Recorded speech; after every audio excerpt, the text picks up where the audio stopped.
Wahai para istri, kalian tahu beratnya seorang laki-laki dan seorang suami.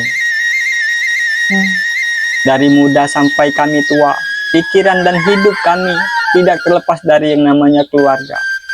Setiap hari, waktu kami habis untuk bekerja, bahkan mirisnya, uang hasil kerja keras bukan dipakai untuk diri sendiri, tapi untuk anak-anak dan istri dan kebutuhan rumah. Yang tersisa hanya cuma rasa lelah saja.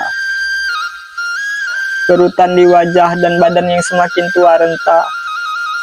Laki-laki seumur hidupnya, dia akan selalu menjadi tempatnya salah. Jika dia ganteng, dibilang genit.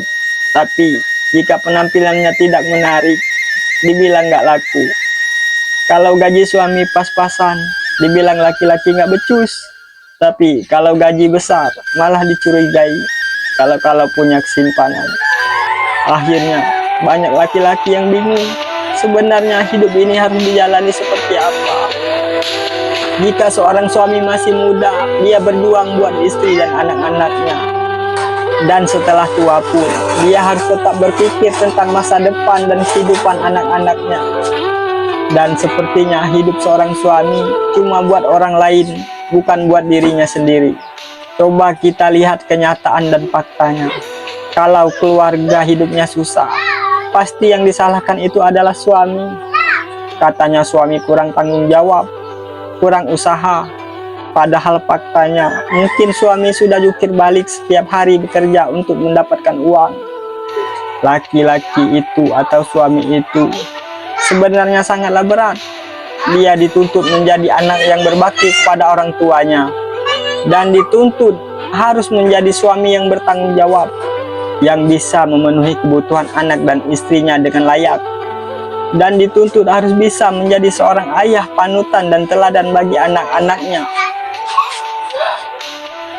Seorang suami harus bekerja keras dan tidak pernah boleh salah satu langkah pun. Karena jika seorang suami salah dalam mengambil langkah, yang jatuh bukanlah dirinya sendiri, tapi seluruh anggota keluarga. Laki-laki, jika dia berleha-leha dan istirahat di rumah, langsung dibilang laki-laki pemalas. Makanya banyak sekali laki-laki yang kalau pulang bekerja, mereka tidak langsung pulang dulu. Mereka duduk dulu, melamun sambil merokok. Karena pada saat itulah mereka bisa menjadi diri mereka sendiri. Sebab jika mereka masuk satu langkah ke dalam rumah, mereka kembali menjadi sosok yang semua orang bergantung padanya. Tapi mirisnya, kadang tidak ada seorang pun yang bisa dia jadikan untuk tempat sekedar bersandar. Jadi, buat para istri, kurangilah mengeluh dan tambahlah sedikit kesabaran. Untuk para suami,